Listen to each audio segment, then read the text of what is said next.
نحمده ونصلي على رسوله الكريم اما بعد فاعوذ بالله من الشيطان الرجيم بسم الله الرحمن الرحيم رب اشرح لي صدري ويسر لي امري واحلل عقدة من لساني يفقهوا قولي۔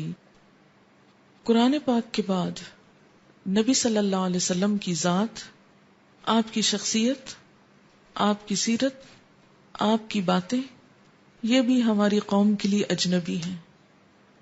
ہم آپ سے محبت کا دعویٰ تو کرتے ہیں لیکن آپ کو جانتے نہیں، آپ کی حیثیت سے واقف نہیں، اس کے بارے میں افراط اور تفریط کا شکار ہیں۔ افراط کیا ہے؟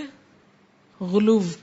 آپ کی ذات کے بارے میں یا تو ہمارے معاشرے کے اندر بہت غلو پایا جاتا ہے، اور وہ غلو کیا ہے کہ آپ کو آپ کی ہستی سے بڑھا کے کیا بنا دیا گیا؟ خدا کی ذات میں شامل کر دیا گیا۔ اور دوسری طرف تفریط۔ تفریط کیا ہے کہ آپ کی ذات کو پہچاننے کی بجائے، آپ کا حق ادا کرنے کی بجائے آپ سے منہ موڑ لیا گیا، آپ کو جاننے کی کوشش نہیں کی گئی۔ اگر آپ سے محبت کا دعویٰ بھی کیا گیا تو صرف چند شعروں کے نذرانے پیش کر دیے گئے، نعت لکھ کر یا پڑھ کر۔ کیا سمجھ لیا گیا کہ آپ کی محبت کا حق ادا ہو گیا۔ میں اس وقت بھی آپ کو پورے اعتماد سے کہہ سکتی ہوں کہ اگر اردو لٹریچر میں جتنی بھی نعت ہے سب اکٹھی کر لیں اور اس کی روشنی میں حضور صلی اللہ علیہ وسلم کی سیرت، آپ کے کلام، آپ کی تعلیم، آپ کے مشن، آپ کی حیثیت کو پہچانے، آدھا بھی نہیں جان سکتے، چوتھائی بھی نہیں جان سکتے آپ۔ اس لیے کہ نعت کا موضوع یا بعض اوقات آپ کی صرف شخصیت کا ظاہری پہلو ہے، آپ کے بال کیسے تھے، آپ کی مسکراہٹ کیسی تھی، آپ کا حال حلیہ کیسے تھا، یا پھر اپنا رونا دھونا ہے کہ ہم آپ کے غم میں کیسے کیسے مبتلا ہیں، اور یا پھر ایسے الفاظ ہیں کہ جس میں آپ کا مقام بعض اوقات اللہ تعالیٰ کے مقام کے برابر ہے۔ اور دوسری طرف تفریط میں وہ لوگ ہیں کہ جو آپ کے بارے میں نہ علم رکھتے ہیں اور نہ ہی اس مقصد کو جانتے ہیں کہ آپ کیوں آئے، اور بسا اوقات آپ کی تعلیم کو ایک طرف ڈال دیتے ہیں، یعنی صاف کہتے ہیں کہ قرآن ہی کافی ہے، حدیث کی ضرورت ہی نہیں، اور ایسے ایسے اعتراضات کرتے ہیں کہ جس کے نتیجے میں واقعی انسان یہ سمجھتا ہے کہ حدیث تو شاید کچھ جھوٹ کا مجموعہ ہے۔ یعنی اقوال زرعی ہم بہت شوق سے پڑھیں گے، کسی بھی شاعر کا کلام، کسی کی بھی سینگز، کسی کی بھی پرحکمت باتیں، لیکن جو ہی کوئی حدیث آئی تو ہم ایک دم شک میں مبتلا ہو جائیں گے، پتہ نہیں ٹھیک بھی ہے کہ نہیں، اور کیا ہے، حدیث ہی ہے نا، نہ بھی مانا تو کیا کفر ہو جائے گا، کون سی آفت آ جائے گی۔ اور اس رویے نے ہمارے اسلام کو ایک فطری دین کی بجائے ایک ایسا دین بنا دیا کہ جو قابل عمل ہی نہ رہے۔ قرآن اور حدیث کا باہم تعلق کیا ہے؟ ایسا ہی جیسے ایک نظریے اور عمل کا ہوتا ہے۔ قرآن اگر تھیری ہے تو حدیث پریکٹیکل ہے، قرآن اگر ایک علم ہے تو نبی صلی اللہ علیہ وسلم معلم ہیں۔ النیت، نیت کے مسائل۔ اعمال کے اجر و ثواب کا دار و مدار نیت پر ہے۔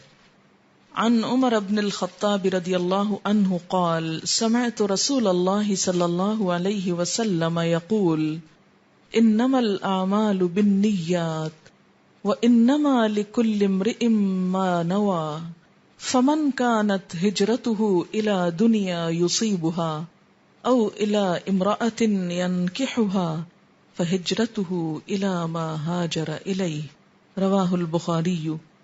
حضرت عمر بن خطاب رضی اللہ تعالی عنہ کہتے ہیں کہ میں نے رسول اللہ صلی اللہ علیہ وسلم کو فرماتے ہوئے سنا ہے کہ اعمال کا دار و مدار نیتوں پر ہے، ہر شخص کو وہی ملے گا جس کی اس نے نیت کی، لہذا جس شخص نے دنیا حاصل کرنے کی نیت سے ہجرت کی اسے دنیا ملے گی، جس نے کسی عورت سے نکاح کے لیے ہجرت کی اسے عورت ہی ملے گی، پس مہاجر نے جس مقصد کے لیے ہجرت کی اس چیز کے لیے سمجھی جائے گی۔ یہ اس کی دراصل وضاحت ہے، اسے بخاری نے روایت کیا ہے۔ اس حدیث کی روشنی میں اس مجلس میں بیٹھنے والا ہر شخص اپنی نیت کا جائزہ لے کہ وہ یہ کیوں پڑھ رہا ہے، کیا مقصد ہے اس کے پڑھنے کا، کیا غرض ہے اس کے علم حاصل کرنے کی، کیا اللہ کی رضا، دین کا دفاع، دین کی خدمت، اپنی اصلاح، یا پھر کچھ اور۔ ان ابی ہریرہ قال قال رسول اللہ صلی اللہ علیہ وسلم ان اللہ لا ينظر الى صورکم واموالکم ولکن ينظر الى قلوبکم واعمالکم۔ حضرت ابو ہریرہ کہتے ہیں کہ رسول اللہ صلی اللہ علیہ وسلم نے فرمایا کہ اللہ تمہاری شکل و صورت اور مال نہیں دیکھتا بلکہ تمہارے دل اور اعمال کو دیکھتا ہے۔ اسے مسلم نے روایت کیا ہے۔ اللہ شکل و صورت کیوں نہیں دیکھتا، خواہ وہ کتنی ہی خوبصورت کیوں نہ ہو؟ اس لیے کہ وہ تو خود اس نے بنائی۔ سورۃ آل عمران میں آتا ہے هو الذی یصورکم فی الارحام کیف یشاء، وہ تمہیں ماں کے پیٹ میں بناتا ہے جیسے چاہتا ہے، اس لیے وہ کسی کی شکل سے مروب نہیں ہوتا اور نہ ہی مال سے، اس لیے کہ ان اللہ یرزق من یشاء بغیر حساب، اللہ جس کو چاہتا ہے بے حساب رزق دے دیتا ہے۔ شکل و صورت اور مال اس کی اپنی دی ہوئی ہے، اس لیے وہ ان دو چیزوں سے قطعاً مرعوب نہیں ہوتا، امپریس نہیں ہوتا۔ وہ کیا دیکھ رہا ہے اس وقت ہم سب کے؟ قلوبکم و اعمالکم، دل اور عمل۔ دل سے مراد کیا ہے کہ نیت اور ارادہ اس وقت کیا ہے، دل میں کیا ہے، اور عمل کیا ہے کہ توجہ کتنی ہے اس کام کی طرف اور اس کے لیے محنت کتنی ہو رہی ہے۔ میں چاہوں گی کہ اس حدیث کو کل آپ گروپ ٹائم پر ریڈ کر کے سنائیں۔ یہ نمبر 2 حدیث جو چھوٹی ہے، تاکہ آپ کو احادیث پروناؤنس کرنی بھی آئیں۔ میں آپ کو کہلواؤں گی اس وقت یہ حدیث، اور آپ اس کو میرے پیچھے دہرائیں گے تاکہ کل آپ سنا سکیں، اور گھر جا کے 3 دفعہ اس حدیث کو پڑھیں گے۔ ان اللہ لا ينظر الى صورکم واموالکم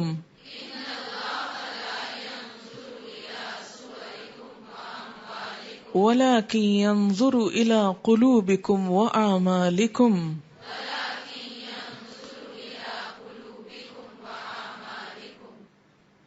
اللہ 2 چیزیں نہیں دیکھتا اور 2 دیکھتا ہے۔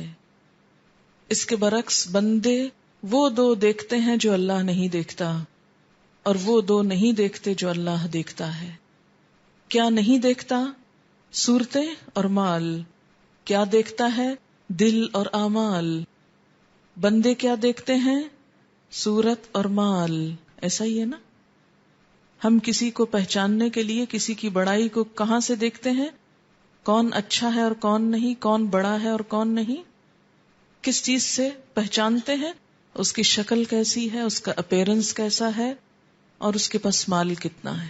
اگر یہ 2 چیزیں اکٹھی ہو جائیں تو بالکل اس کے آگے دل بیٹھ جاتا ہے ہمارا، مروب، خدا مان لیتے ہیں اس کو۔ اور اگر ان میں سے 2 نہ ہو، ایک ہی ہو جائے تو بھی کافی ہے۔ اس کے برعکس کس چیز کو نہیں دیکھتے؟ کسی کے عمل کو، اخلاق کو، کردار کو، اور دوسری طرف دل تو ویسے ہی نظر نہیں آتا، اگرچہ نیتیں انسان کی عمل سے بھی ظاہر ہو رہی ہوتی ہیں۔ نیت عمل میں رنگ ڈالتی ہے، عمل کے اندر ایک خاص طمانینت اور سکون آ جاتا ہے، ایک وقار آتا ہے، ایک حسن آتا ہے نیت کی درستگی سے۔ لیکن ہم عموماً ان 2 چیزوں کی طرف کم ہی مائل ہوتے ہیں۔ تو جب ہمارے اور اس کے معیار میں ہی فرق ہے تو پھر ہم اللہ کے معیار پہ کب پورے اتر سکتے ہیں؟ ہماری ساری توجہ، ساری محنت اور ساری کوشش کن 2 چیزوں کو سنوارتے گزری؟ ہر وقت جس چیز کے بارے میں ہم کانشیس ہوتے ہیں وہ کیا ہے؟ ہماری شکل کیسے لگ رہی ہے؟ ہمارے چہرے پہ بال تو نہیں، ہمارے منہ پہ کچھ لگا ہوا تو نہیں، کوئی داغ تو نہیں، کوئی دھبا تو نہیں۔ کیسے کیسے ٹوٹکے، کتنا میک اپ پہ خرچ کرتے ہیں، ہزاروں روپیہ، صرف اس لیے کہ ہماری لک اچھی آئے۔ اور دوسری طرف ساری توجہ مال کی طرف، حلال سے ملے یا حرام سے ملے، جائز ہو یا ناجائز ہو، اپنا حق ہو یا کسی کا ہو، بس مل جانا چاہیے۔ سارا غم اور دکھ اور فکر انہی 2 چیزوں کے گرد ہے۔ اور جس چیز کی پرسش ہے آخرت میں کہ نیتوں کا حال کیا تھا اور کام کیا کر کے لائے، وہاں یہ نہیں دیکھا جائے گا کہ شکل کیسی لائے، کام کیسے کر کے لائے، اس کی طرف محنت اور مال اور وقت اور توجہ بہت کم. تعریف السنتی، سنت کی تعریف. سنت کیا ہوتی ہے؟ سنت کا لغوی معنی، لیکسیکل یا ڈکشنری میننگ طریقہ یا راستہ ہوتا ہے. سنت کا معنی طریقہ یا راستہ، اچھا ہو یا برا. ان ابی جحیفۃ قال قال رسول اللہ صلی اللہ علیہ وسلم من سن سنتا حسنتا فعمل بها بعده كان له اجره ومثل اجورهم من غیر ان ينقص من اجورهم شيئا ومن سن سنتا سیئتا فعمل بها بعده كان عليه وزره ومثل اوزارهم من غیر ان ينقص من اوزارهم شيئا. حضرت ابو جحیفہ رضی اللہ تعالی عنہ کہتے ہیں کہ رسول اللہ صلی اللہ علیہ وسلم نے فرمایا، جس شخص نے کوئی اچھا طریقہ جاری کیا اور اس کے بعد اس پر عمل کیا گیا تو جاری کرنے والے کو اپنے عمل کا ثواب بھی ملے گا اور اس اچھے طریقے پر چلنے والے دوسرے لوگوں کے عمل کا ثواب بھی ملے گا، جبکہ عمل کرنے والے لوگوں کے اپنے ثواب سے کوئی کمی نہیں کی جائے گی. یعنی عمل کرنے والوں سے لے کر کروانے والے کو نہیں دیا جائے گا، بلکہ اللہ تعالیٰ اپنی خاص بارگاہ سے دیں گے. اور جس شخص نے کوئی برا طریقہ جاری کیا جس پر اس کے بعد عمل کیا گیا تو اس پر اپنا گناہ بھی ہوگا اور ان لوگوں کا گناہ بھی جنہوں نے اس پر عمل کیا، جبکہ برے طریقے پر عمل کرنے والے لوگوں کے اپنے گناہوں سے کوئی کمی نہ کی جائے گی. اس حدیث کو ابن ماجہ نے روایت کیا ہے. تو یہاں پر لفظ سنتن حسنتن بھی استعمال ہوا ہے اور سنتن سیئتن. تو لفظی معنی سنت کا کیا ہے؟ طریقہ، خواہ اچھا ہو یا برا. سنتن سیئتن سے سمپلی مراد یہ ہے کہ کوئی بھی گناہ کا کام اس نے خود کیا اور پھر اسے لوگوں میں بھی رواج دے دیا. مثلاً کسی معاشرے کے اندر سود جیسی کوئی چیز نہیں تھی اور پہلے نہیں تھی، لیکن کسی شخص نے اس کا رواج ڈال دیا. اب جتنے بھی لوگ اس کے بعد سود کا لین دین کریں گے وہ اس کے ذمے پڑے گا. اور اس کی بڑی مثال کہاں ہے؟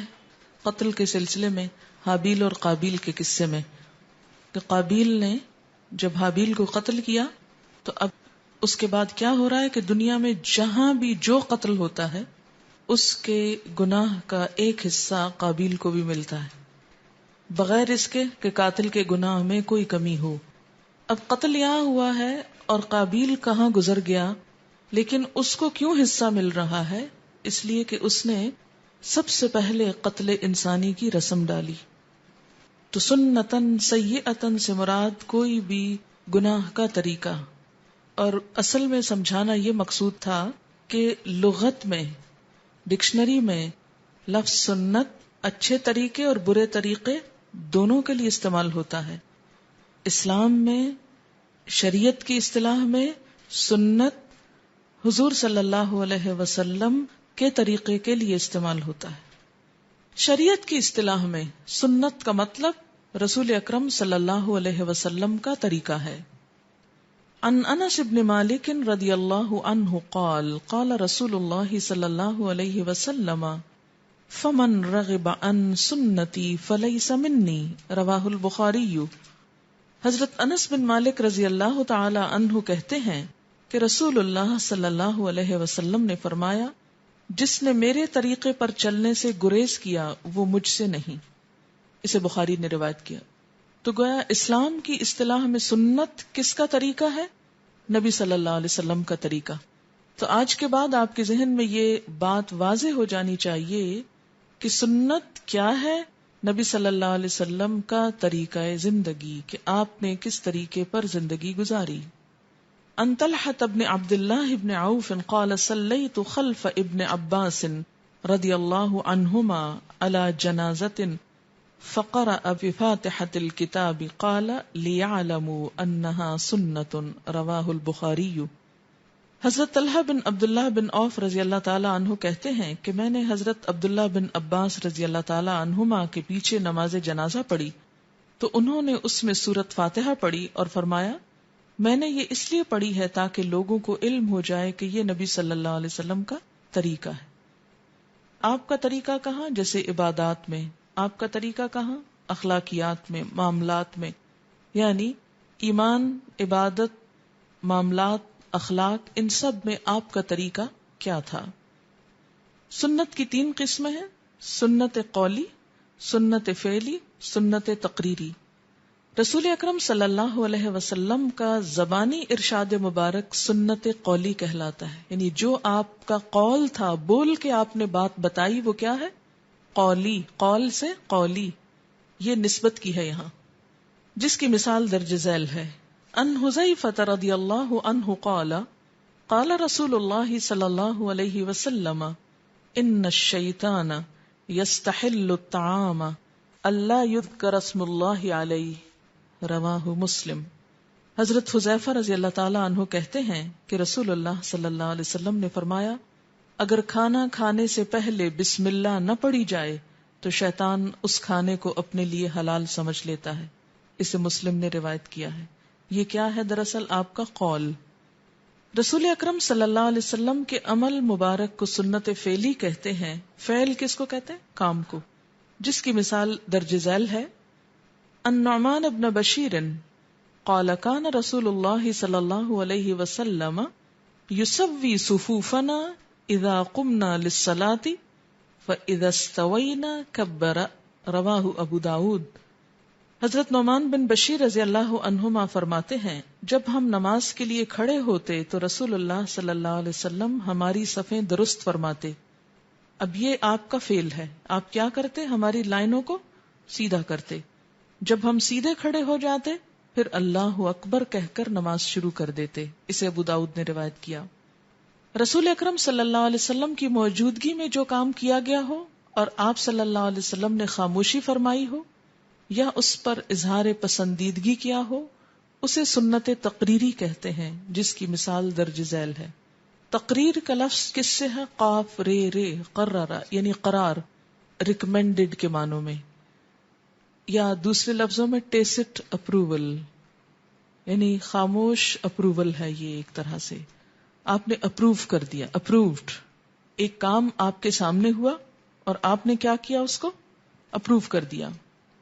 ان قیس بن عمرو قال رأى رسول اللہ صلی اللہ علیہ وسلم رجلا يصلي بعد صلاة الصبح ركعتين فقال رسول اللہ صلی اللہ علیہ وسلم صلاة الصبح ركعتان فقال الرجل انی لم اکن صلیت الركعتين اللتين قبلهما فصلیتهما الآن فسکت رسول اللہ صلی اللہ علیہ وسلم، رواہ ابو داود. حضرت قیس بن عمرو کہتے ہیں کہ نبی صلی اللہ علیہ وسلم نے ایک آدمی کو صبح کی نماز کے بعد 2 رکعتیں پڑھتے دیکھا. فرمایا صبح کی نماز تو 2 رکعت ہے. اس آدمی نے جواب دیا، میں نے فرض نماز سے پہلے کی 2 رکعتیں نہیں پڑھی تھی، لہٰذا اب پڑھی ہیں. رسول اللہ صلی اللہ علیہ وسلم یہ جواب سن کر خاموش ہو گئے. اس خاموشی کا مطلب کیا تھا؟ کہ ٹھیک ہے. ایسا کیوں ہوتا ہے؟ بعض اوقات یہ کہ جیسے مسجد میں کوئی شخص آیا اور فرض شروع ہو چکے، اب وہ کیا کرتا ہے؟ کیونکہ حکم یہ ہے کہ جب اذا اقیمت الصلاۃ فلا صلاۃ الا المکتوبہ، یہ ایک حدیث کے الفاظ ہیں جس کا مطلب یہ ہے کہ جب نماز کھڑی ہو جائے تو پھر کوئی اور نماز نہ پڑھی جائے سوائے فرض نماز کے، یعنی جس کی امامت ہو رہی ہے. اب وہ شخص ہو سکتا ہے مسجد میں آیا ہو، نماز شروع ہو گئی، اب اس نے الگ سے سنتیں پڑھنے کی بجائے کیا کیا؟ نماز شروع کر دی امام کے ساتھ، اور نماز پڑھ کے بعد میں سنتیں پڑھنے لگا. آپ نے پوچھا کہ یہ کیا کر رہے ہو، کیونکہ نماز تو ہو چکی. تو اس نے کہا کہ میری پہلے کی سنتیں رہ گئی ہیں، وہ پڑھ رہا ہوں. تو آپ نے خاموشی اختیار کی. یہ خاموشی کیا ہے آپ کی؟ سنت تقریری. آپ نے کہا ٹھیک ہے، یعنی پڑھ لو. تو اس سے ایک بات یہ بھی پتہ چلتی ہے کہ اگر کبھی جلدی میں انسان فرض نماز پڑھ لیتا ہے اور سنت سہولت کے مطابق، خاص طور پہ جب ایسا ڈر ہو کہ قضا ہی نہ ہو جائے ساری پڑھنے کے انتظار میں، تو بعد میں بھی پڑھی جا سکتی ہے. سنت کی یہ تینوں قسمیں ایک ہی مرتبے کی ہیں، یعنی جب آپ نے ایک بات فرما دی یا کر کے دکھا دی یا پھر کیا کیا، اپروول دے دی، تو یہ تینوں شریعت کا سورس ہیں. ان تینوں سے احکامات نکالے جائیں گے. السنت فی ضوء القرآن، سنت قرآن پاک کی روشنی میں. دین کے معاملے میں رسول اللہ صلی اللہ علیہ وسلم کے حکم کی اطاعت کرنا فرض ہے، کیونکہ بہت سے لوگ یہ کہتے سنائی دیتے ہیں قرآن تو ٹھیک ہے لیکن حدیث یا سنت یہ ضروری نہیں. تو اس کے بارے میں کہاں سے دلیل آئے گی؟ اسی قرآن سے جس کو لوگ مانتے ہیں. قرآن ہی ہم کو بتائے گا. قرآن پاک میں سورۃ انفال آیت نمبر 20 ہے، یا ایھا الذین آمنوا اطیعوا اللہ ورسولہ ولا تولوا عنہ وانتم تسمعون. اے لوگو جو ایمان لائے ہو، اللہ اور اس کے رسول صلی اللہ علیہ وسلم کی اطاعت کرو اور بات سن لینے کے بعد اس سے منہ نہ موڑو. تو یہاں سے کیا پتہ چلتا ہے کہ ایمان والوں کو کیا خطاب ہے؟ ایک طرف اللہ کی اطاعت کا اور دوسری طرف رسول صلی اللہ علیہ وسلم کی اطاعت کا. اور ساتھ ہی تاکید سے کیا فرمایا کہ جب بات سن لو تو منہ نہ موڑو. کس کی؟ اللہ کی یا رسول اللہ صلی اللہ علیہ وسلم کی. سورۃ النور میں فرمایا وَأَقِيمُوا الصَّلَاةَ وَآتُوا الزَّكَاةَ وَأَطِيعُوا الرَّسُولَ لَعَلَّكُمْ تُرْحَمُونَ. قابل غور ہے یہ آیت. نماز قائم کرو، زکوٰۃ دو اور رسول کی اطاعت کرو. نماز کیا ہے؟ فرض ہے نا. زکوٰۃ کیا ہے؟ فرض ہے نا. تو ان دو کے ساتھ تیسری چیز کیا کہی جا رہی ہے؟ رسول صلی اللہ علیہ وسلم کی اطاعت.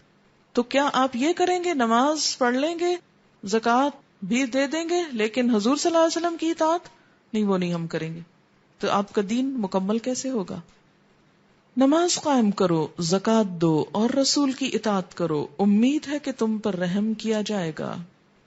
سورۃ النساء آیت 80 من یطع الرسول فقد اطاع اللہ ومن تولی فما ارسلناک علیہم حفیظا.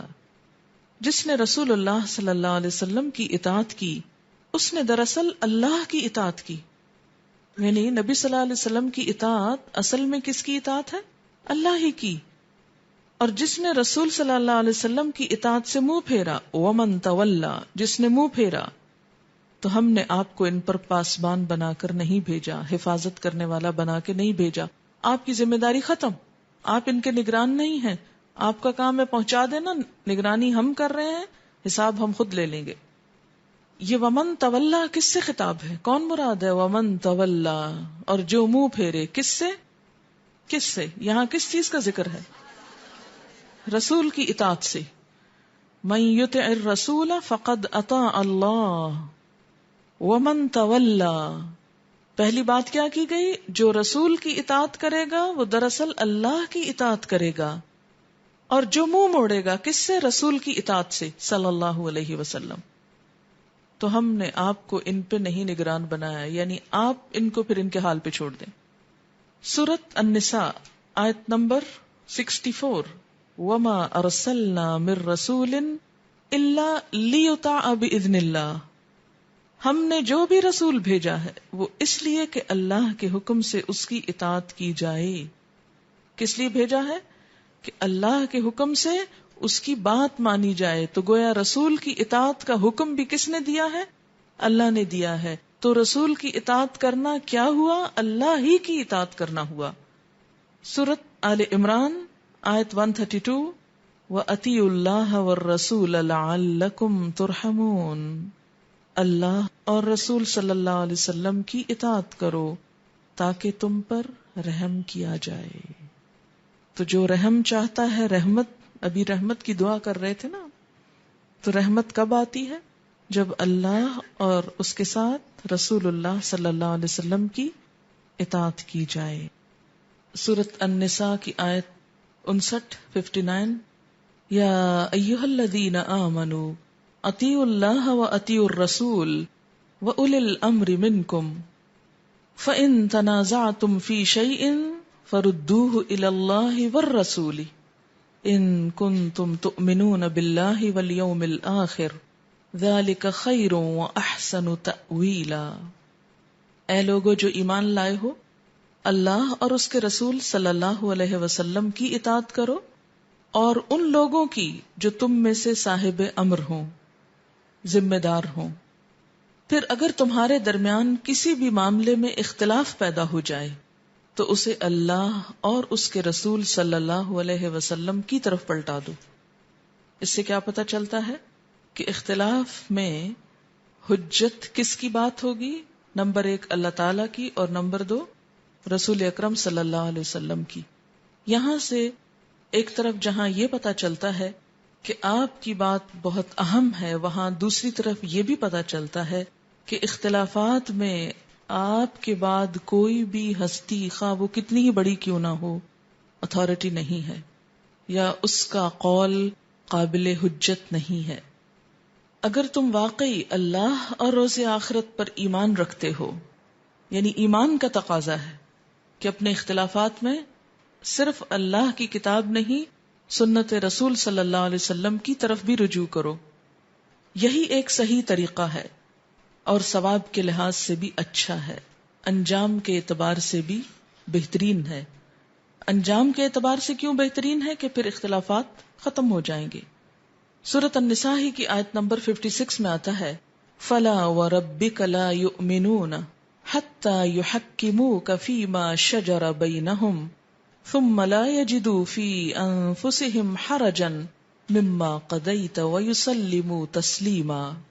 اے محمد صلی اللہ علیہ وسلم، تمہارے رب کی قسم، لوگ کبھی مومن نہیں ہو سکتے جب تک کہ اپنے باہمی اختلافات میں تم کو فیصلہ کرنے والا نہ مان لیں، پھر جو بھی فیصلہ تم کرو اس پر اپنے دلوں میں کوئی تنگی محسوس نہ کریں، بلکہ سر بسر تسلیم کر لیں، یسلموا تسلیما، پورا پورا مان جائیں۔ تو اس سے کیا پتہ چلتا ہے کہ مسلمانوں کے اختلافات میں اگر فیصلہ اللہ کے رسول صلی اللہ علیہ وسلم کی طرف نہ لوٹایا جائے تو یہ ایمان کے بھی منافی ہے، یا اس بات سے کترایا جائے کہ نہیں آپ سے نہیں فلاں سے پوچھتے ہیں یا فلاں سے فیصلہ لیتے ہیں، خواہ وہ کتنی ہی بڑی کوئی ہستی کیوں نہ ہو، کتنا بڑا عالم کیوں نہ ہو، کتنا بڑا انسان کیوں نہ ہو، کتنا ہی سمجھدار اور حکیم کیوں نہ ہو، لیکن اللہ کے رسول صلی اللہ علیہ وسلم کا مقابلہ کوئی بھی نہیں کر سکتا، اس لیے کہ رسالت آپ کی طرف بھیجی گئی تھی، جبریل علیہ السلام آپ کے پاس آتے تھے، اللہ تعالی کی طرف سے دی ہوئی حکمت آپ کو ملی تھی، اور باقی سب آپ کے فیض سے فیضیاب ہیں۔ سورۃ محمد میں آتا ہے یا ایھا الذین آمنوا اطیعوا اللہ واطیعوا الرسول ولا تبطلوا اعمالکم، اے لوگو جو ایمان لائے ہو، اللہ اور اس کے رسول صلی اللہ علیہ وسلم کی اطاعت کرو اور اپنے اعمال ضائع نہ کرو۔ اعمال کب ضائع ہوتے ہیں؟ جب انسان اللہ اور رسول کی اطاعت سے نکل کر یا ان کی مخالفت میں کوئی خود ساختہ نیک کام کرتا ہے، یعنی ان کا حکم کچھ ہے لیکن یہ کچھ اور کر رہا ہے اور اسے نیکی گردان رہا ہے۔ سورۃ حشر آیت نمبر 7 میں ہے وَمَا آتَاكُمُ الرَّسُولُ فَخُذُوهُ وَمَا نَهَاكُمْ عَنْهُ فَانْتَهُوا وَاتَّقُوا اللَّهَ إِنَّ اللَّهَ شَدِيدُ الْعِقَابِ۔ جو کچھ رسول تمہیں دیں وہ لے لو۔ اس کا کیا معنی ہے کہ آپ کے احکامات لینا ہم پر فرض ہے اور وہ اللہ کا حکم ہے۔ اللہ تعالیٰ نے فرمایا ہے کہ آپ جو کچھ دیں وہ لے لو، جو کرنے کو کہیں وہ کرو۔ جو لوگ یہ کہتے ہیں کہ ہم قرآن کو مانیں گے تو قرآن ہی ان کو یہ بتا رہا ہے کہ رسول جو کچھ دیتے ہیں وہ لے لو۔ اگر وہ رسول صلی اللہ علیہ وسلم کا دیا ہوا نہیں لیتے تو گویا وہ پھر قرآن کو بھی نہیں مانتے، اپنی خواہشات کے پیروکار ہیں۔ اور نہ صرف یہ کہ آپ کا دیا ہوا لے لو، بلکہ جس چیز سے آپ نے منع کیا ہے، روکا ہے، اس سے رک بھی جاؤ۔ وَمَا نَهَاكُمْ عَنْهُ فَانْتَهُوا، جس چیز سے تمہیں روک دے اس سے رک جاؤ، اور اللہ سے ڈرو، یعنی اگر نہیں رکو گے تو وہ پوچھے گا، بے شک اللہ سخت عذاب دینے والا ہے۔ پھر یہ کہ نبی صلی اللہ علیہ وسلم کی اطاعت اور اتباع کامیابی کی ضمانت ہے۔ سورۃ نور میں آتا ہے وَمَن يُطِعِ اللَّهَ وَرَسُولَهُ وَيَخْشَ اللَّهَ وَيَتَّقْهِ فَأُولَئِكَ هُمُ الْفَائِزُونَ. جو لوگ اللہ اور اس کے رسول صلی اللہ علیہ وسلم کی اطاعت کریں، اللہ سے ڈریں اور اس کی نافرمانی سے بچیں، وہی کامیاب ہیں.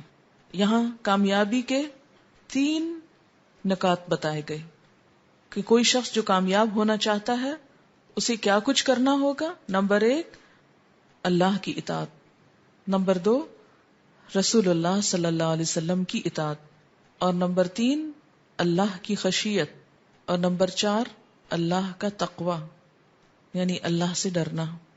اور اطاعت وہی کر سکتا ہے جس کے دل میں اللہ کا ڈر ہو.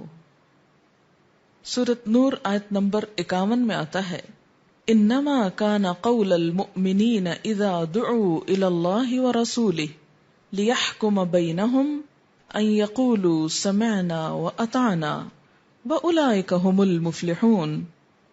ایمان لانے والوں کا کام تو یہ ہے کہ جب وہ اللہ اور اس کے رسول کی طرف بلائے جائیں تاکہ رسول ان کے معاملات کا فیصلہ کرے تو وہ کہہ دیں ہم نے بات سن لی اور اطاعت کی. یعنی جب اللہ کے رسول صلی اللہ علیہ وسلم کی طرف سے کوئی بات آ جائے، آپ کی پکار آ جائے، آپ کا حکم آ جائے، آپ کا فیصلہ آ جائے، تو ایمان والوں کا شعار کیا ہونا چاہیے؟ سمعنا و اطعنا، ہم نے سنا، ہم مان گئے. اور یہی لوگ کامیاب ہونے والے ہیں. کسی بچی نے ایک نوٹ مجھے بھیجا کہ ہم نے جنات اور شیاطین کے بارے میں جو احادیث پڑھی ہیں ان میں سے کچھ جب میں نے اپنے گھر والوں کو سنائی تو انہوں نے ہنسنا شروع کر دیا اور مذاق اڑایا. ایسے موقع پر مجھے کیا کرنا چاہیے؟ آپ کو یاد ہوگا میں نے آپ سے یہ کہا تھا کہ لوگ جس چیز کو جانتے نہیں ہیں اس کے دشمن ہوتے ہیں. یہ ان کی لا علمی کی وجہ ہے اور ناسمجھی ہے. یہی بات اگر کوئی سائنٹسٹ کہے تو ہم فوراً مان جاتے ہیں. ہم میں سے کس کس نے جراثیم اپنے آنکھوں سے دیکھیں؟ بتائیے کتنے لوگ ہیں؟ بہت کم ہو گئے جنہیں کسی لیبارٹری میں جا کر، اب تو لیبارٹری سے باہر بھی بہت سی ایسی چیزیں اویلیبل ہیں، اسکرین پر انٹرنیٹ پہ آپ بہت کچھ دیکھ سکتے ہیں. لیکن اس کے باوجود کہ اتنی معلومات عام ہیں، ہم میں سے کتنے لوگ واقعی جراثیم کی شکل و صورت سے واقف ہیں؟ لیکن ہم میں سے کوئی ایک ایسا ہے جو جراثیم کے وجود سے انکار کرتا ہو؟ کوئی بھی نہیں. تو ہم یہ ایمان دیکھ کر لائے ہیں؟ نہیں، صرف ایک شخص کے اوپر اعتماد کر کے یا کچھ لوگوں پر اعتماد کر کے جن کا سچا ہونا بھی کہیں ثابت نہیں، کسی نے گواہی نہیں دی کہ واقعی وہ سچے لوگ ہیں. اچھا، عام طور پر ہم کہتے ہیں آج کل فلاں چیز کا وائرس پھیلا ہوا ہے. ان معلومات کی بنیاد کیا ہوتی؟ سنی سنائی بات. حقیقت تو اللہ ہی جانتا ہے نا. اور اگر کچھ عرصے کے بعد سائنسدان یہ کہیں کہ وائرس نام کی کوئی چیز ہی نہیں تو ہم وہ بھی مان جائیں گے. لیکن اللہ کے رسول صلی اللہ علیہ وسلم جن کو ان کے دشمن بھی سچا مانتے تھے، ان کی بات سن کر ہمیں یقین کیوں نہیں آتا؟ اور صرف اسی کو جھٹلانے اور اس کا مذاق اڑانے پر ہم کیوں تلے ہوئے ہیں؟ کیا ہماری عقل، ہماری سمجھ اور ہماری لمیٹیشنز اتنی ہیں کہ ہم ہر اس بات کی تہہ تک پہنچیں جو آپ نے فرمائی؟ اور کیا صرف اس وقت مانیں گے جب وہ کسی لیب میں پروو ہو جائے گی؟ تو یہ دراصل دین سے دوری اور ناسمجھی کی باتیں ہیں. ایمان تقاضا کیا کرتا ہے کہ جب آپ کوئی چیز ہم کو بتائیں تو ہم کیا کہہ دیں؟ سمعنا و اطعنا، ہم نے سنا اور ہم مان گئے. اسی کا نام ایمان ہے. یہ بعد میں ثابت ہوتا رہے گا کہ اس کی اصل حقیقت کیا ہے. آپ دیکھیے کہ جب یہ اعتماد زندگی میں نہیں رہتا نا تو آپ کسی بھی کام کے نہیں رہتے. مثلاً آپ کہیں سے کچھ خرید رہے ہیں، دکاندار آپ کو کہتا ہے کہ یہ اصلی ہے، تو آپ اس کو وہاں کھڑے ہو کے کہتے ہیں ثابت کرو اصلی. آپ کسی ڈاکٹر کے پاس جاتے ہیں، وہ آپ کو دوا دیتا ہے، آپ کہتے ہیں ثابت کرو کہ مجھے اس سے آرام آ جائے گا اور میں اسے کھا کے مروں گا نہیں. اگر کوئی ڈاکٹر آپ کا آپریشن ریکمینڈ کرتا ہے کہ آپ کی سرجری ہوگی تو آپ کیا کرتے ہیں کہ واقعی آپ سچ کہہ رہے ہیں کہ میرا علاج سرجری میں ہے؟ دوسری بات نہیں پوچھتے، چاہے اس میں علاج کی بجائے مزید بیماری میں اضافہ ہو جائے. تو انشاءاللہ تعالی ہم لیٹر آن یہ بات پڑھیں گے کہ آج ہم تک جو معلومات پہنچی ہیں نبی صلی اللہ علیہ وسلم کی زبانی یا آپ کی سیرت کے بارے میں، اس کی بنیاد کیا ہے، اس کی اوتھینٹسٹی کیا ہے. لیکن وہ سب باتیں پڑھنے سے پہلے، تاریخ میں جانے سے پہلے میں نے قرآن سے ابتدا کی ہے، تاکہ پہلے ہم اس پہ متفق ہو جائیں کہ واقعی اللہ کے رسول صلی اللہ علیہ وسلم کی بات مانی بھی جانی چاہیے کہ نہیں، یا یہ ماننا ضروری بھی ہے کہ نہیں، یا یہ کہ جس قرآن کو ہم مانتے ہیں وہ ہم کو کیا بتاتا ہے کہ ہمارا آپ صلی اللہ علیہ وسلم کے ساتھ معاملہ کیا ہو. اگر اس پہ اتفاق ہو تو ہم آگے چلیں گے، اگر اس پہ ہی اتفاق نہ ہو تو پھر آگے جانے کی بھی ضرورت نہیں. تاریخ تو پھر تاریخ ہے. پھر آیت ہے وَمَن يُطِعِ اللَّهَ وَرَسُولَهُ فَقَدْ فَازَ فَوْزًا عَظِيمًا، جس نے اللہ اور اس کے رسول کی اطاعت کی اس نے بڑی کامیابی حاصل کی. یعنی آپ کی اطاعت کامیابی کی ضمانت ہے. وَمَن يُطِعِ اللَّهَ وَرَسُولَهُ يُدْخِلْهُ جَنَّاتٍ تَجْرِي مِن تَحْتِهَا الْأَنْهَارُ خَالِدِينَ فِيهَا وَذَلِكَ الْفَوْزُ الْعَظِيمُ. جو شخص اللہ اور اس کے رسول صلی اللہ علیہ وسلم کی اطاعت کرے گا، اللہ اسے ایسے باغوں میں داخل کرے گا جن کے نیچے نہریں بہتی ہوں گی، جہاں وہ ہمیشہ رہے گا، اور یہی سب سے بڑی کامیابی ہے. اور یہ نہریں بھی کس کے لیے؟ صرف اللہ کی کتاب ماننے والے کے لیے نہیں، اس کے لیے جو اللہ اور اس کے رسول کی اطاعت کرے گا.